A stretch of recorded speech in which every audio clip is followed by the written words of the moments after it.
June 20th, 1947. A warm, floral-scented night settles over Beverly Hills, California.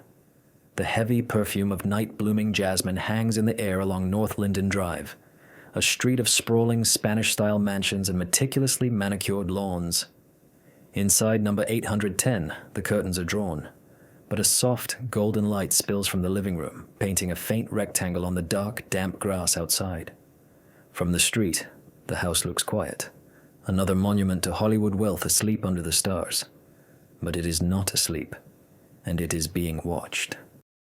Across the street, crouched low in the dense foliage of a rosebush hedge, a figure is motionless. He holds a United States Army issue, .30 caliber M1 carbine, its wooden stock cool and solid against his cheek. He does not feel the thorns pricking his trousers. He does not hear the distant hum of a late-night motor car. His entire world is narrowed to the bright rectangle of that living room window, and the man framed within it. Inside, Benjamin Bugsy Siegel sits on a floral chintz sofa, a copy of the Los Angeles Times spread across his lap. He is 41 years old, but his face, with its sharp features and piercing blue eyes, still possesses a dangerous, boyish charm. He is tanned, dressed impeccably in a patterned sport coat and dark slacks. He is relaxed, unaware. To his left sits his friend and associate Alan Smiley, a man whose round face is perpetually etched with a nervous energy.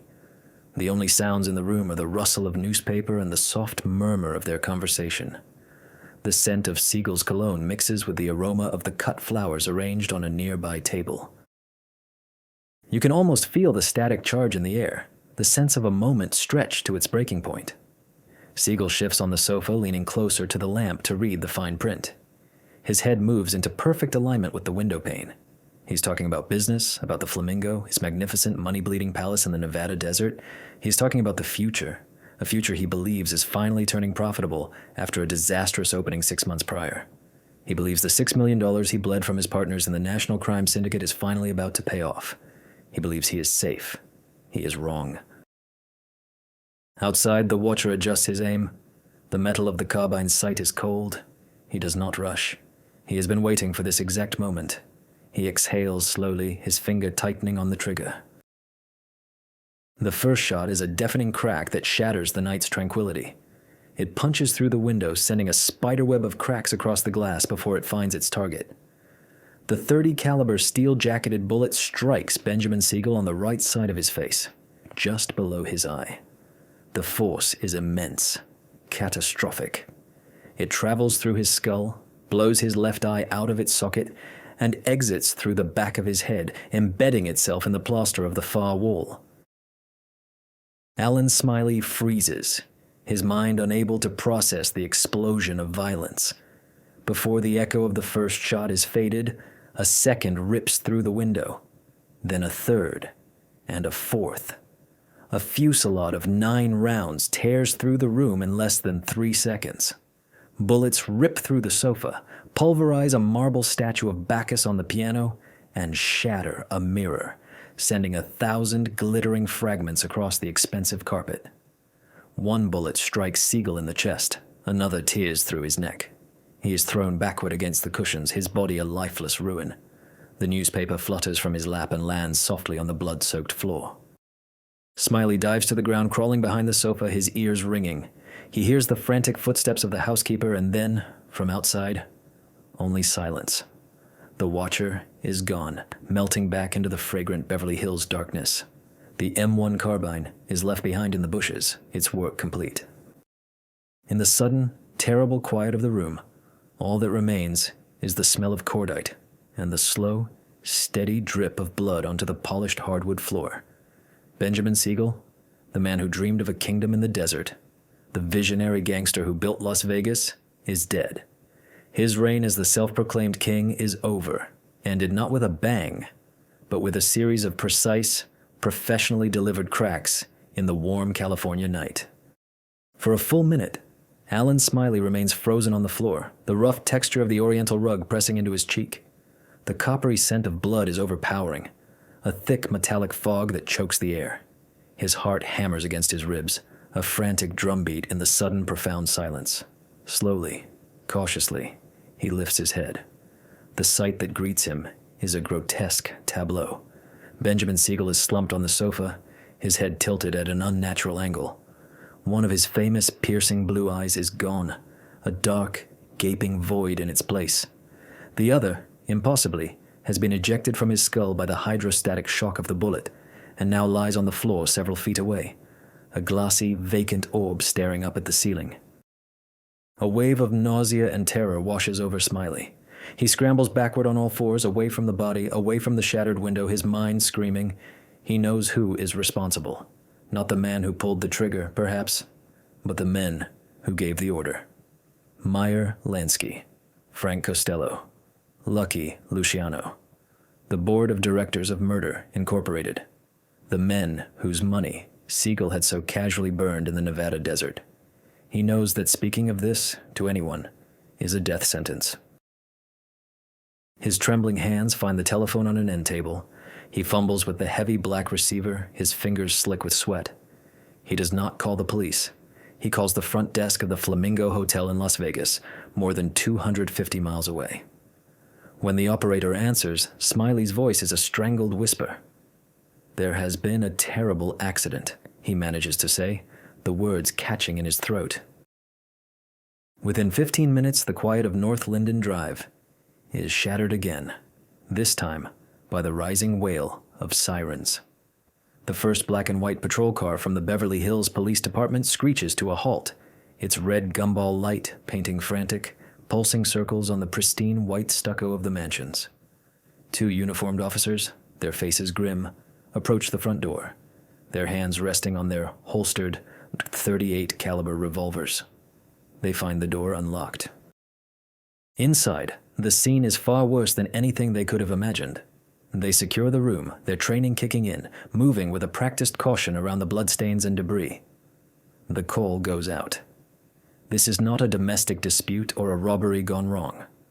This is an execution. Soon, the house is swarming with men. Detectives in fedoras and rumpled suits, forensics technicians with their bulky cameras and fingerprint kits, and at the center of it all, Captain Arthur Logue of the Beverly Hills Police Department. Logue is a seasoned, no-nonsense cop with a tired face and eyes that have seen too much. He surveys the scene with a methodical gaze, taking in every detail. He notes the angle of the shots, the cluster of bullet holes in the wall, the precise, devastating damage to the victim. "Professional," he murmurs to his subordinate, Sergeant Elmer Jackson. "This was not a crime of passion." Outside, another officer makes a discovery. Lying nestled in the prize-winning rose bushes of the property across the street is the murder weapon, a .30 caliber M1 carbine. 9 spent shell casings litter the ground around it. The killer had a clear, unobstructed line of sight, less than 15 feet from the window. He had simply waited for his moment, fired, and vanished. There are no footprints on the damp lawn, no witnesses, nothing but the discarded rifle.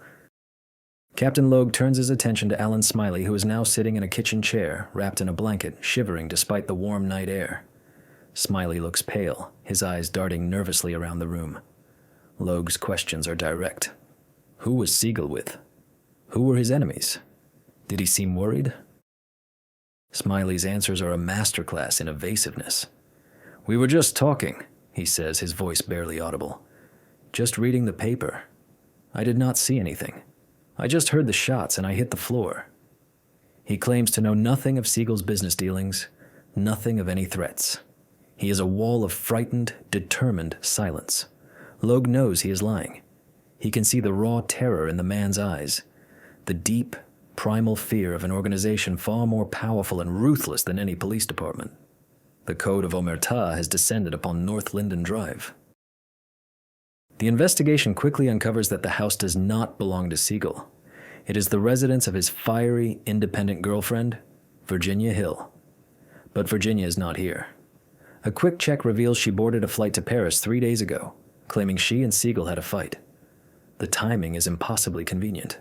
Logue wonders if she was running from what she knew was coming. As the sun begins to rise, casting long shadows across the blood-stained living room, Captain Logue feels a growing sense of frustration. He has a body, a weapon, and a terrified witness who will not talk. He knows this murder was an order, sent down from the highest echelons of organized crime. but proving it and finding the man who pulled the trigger seems like an impossible task. The message sent by the syndicate was as clear as the hole in the window. Benjamin Siegel's dream was over, and anyone who talked would be next.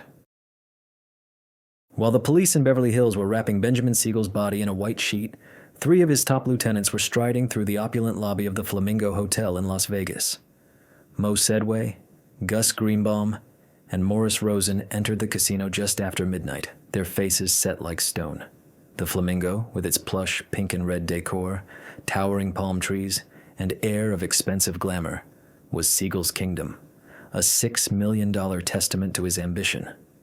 It was a palace built on mob money, a river of cash that had flowed from Meyer Lansky and the National Crime Syndicate, and Siegel had been its profligate king. The trio did not stop at the crap tables or the roulette wheels. They walked directly to the cashier's cage, then proceeded to the hotel manager's office on the second floor. The night manager, a man accustomed to Siegel's mercurial temper and sudden demands, was startled by their unannounced arrival. "We're the new owners," Mo Sedway announced, his voice flat and devoid of emotion. "Mr. Siegel will not be returning." There was no argument. The manager understood the unspoken message. The transition of power was swift, silent, and absolute. Within an hour, Sedway, Greenbaum, and Rosen had taken complete control of the hotel's operations, its books, and its considerable cash reserves. The news of Siegel's death had not yet broken on the radio wires, but in the circles that mattered, the message had been received. The syndicate had reclaimed its investment. Back in California, Captain Logue's investigation was hitting one brick wall after another. The M1 carbine yielded no usable fingerprints. A trace on the serial number showed it was one of thousands sold as military surplus after the Second World War. It could have been bought by anyone, anywhere. The neighbors on North Linden Drive had heard the shots. Some mistook them for a car backfiring, but no one saw a person or a vehicle fleeing the scene. The assassin had been a ghost. The focus shifted to Siegel himself. Who was this man? And why had his own partners wanted him dead? The picture that emerged was of a man caught between two worlds. He was a ruthless killer, a graduate of Murder, Incorporated, who had cut his teeth on the violent streets of Prohibition-era New York alongside Meyer Lansky and Charlie Lucky Luciano. He was feared for his explosive temper and vanity. He despised the nickname Bugsy, and woe betide anyone who used it to his face. He was credited with dozens of murders, though he was never convicted of one. But he was also a social climber, a man desperately seeking legitimacy. In Hollywood, he moved in elite circles, counting actors like George Raft and Jean Harlow among his friends. He dreamed not just of wealth, but of fame and respectability. Las Vegas was supposed to be his ticket. He envisioned a desert oasis, a glittering resort destination that would draw high rollers from across the country. The Flamingo was to be his masterpiece, the most luxurious casino and hotel the world had ever seen. His dream, however, had turned into a financial nightmare. The initial budget for the Flamingo was $1.5 million, but Siegel's obsession with perfection and his lavish spending sent costs spiraling out of control. He demanded only the finest materials, importing marble from Italy and tiles from Mexico. He ordered contractors to tear down and rebuild entire sections that did not meet his exacting standards. Rumors flew that Siegel and his girlfriend, Virginia Hill, were skimming vast sums of money off the top, funneling the syndicate's investment into their own secret Swiss bank accounts. The final cost ballooned to over $6 million, an astronomical sum in 1947. The grand opening on December 26, 1946, was a catastrophe. A storm grounded the private planes carrying Siegel's invited Hollywood celebrities. The hotel rooms were not yet finished, so gamblers who lost their money at the tables simply went to other hotels to sleep. The casino lost $300,000 in its first 2 weeks. Siegel was forced to shut it down, humiliated. He managed to secure more funding from his increasingly skeptical partners and reopened the hotel in March 1947. This time, it began to show a profit. But it was too little. Too late. At a now infamous meeting of the syndicate heads in Havana, Cuba, a decision was reached. Benjamin Siegel had been given a chance. He had been warned about his spending. His arrogance and his suspected theft could no longer be tolerated. Meyer Lansky, Siegel's oldest friend, was reportedly the last to agree. Business, however, was business. The hit was sanctioned. He had become a liability, and the syndicate always cuts its losses. Captain Logue knew all of this, in theory. The whispers and rumors of the underworld reached even the manicured lawns of Beverly Hills. But knowing and proving were two different things. Every lead evaporated. Every potential witness, from Hollywood producers to casino pit bosses, suddenly developed a severe case of amnesia when asked about Siegel's business partners. The wall of silence was impenetrable. The message from the mob was clear. This case would never be solved. It was their justice, not the law's. Days turned into weeks, and the trail grew colder than the marble slab in the Los Angeles County morgue where Benjamin Siegel's body lay. Captain Logue and his detectives were chasing shadows. The name whispered in the dark, the prime suspect for the man who actually pulled the trigger, was Eddie Cannizzaro. He was a low-level soldier in the Los Angeles crime family, then run by the powerful Jack Dragna. Cannizzaro was known as a reliable hitman, a quiet professional who followed orders without question. But finding him was another matter. He had vanished the night of the murder, leaving behind no forwarding address, no trail, no sign that he had ever existed. The theory was simple and brutal. The National Syndicate, headquartered in New York and Chicago, needed the murder carried out locally to avoid attracting federal attention. The order went from Luciano and Lansky to Frank Costello, who relayed it to Jack Dragna in California.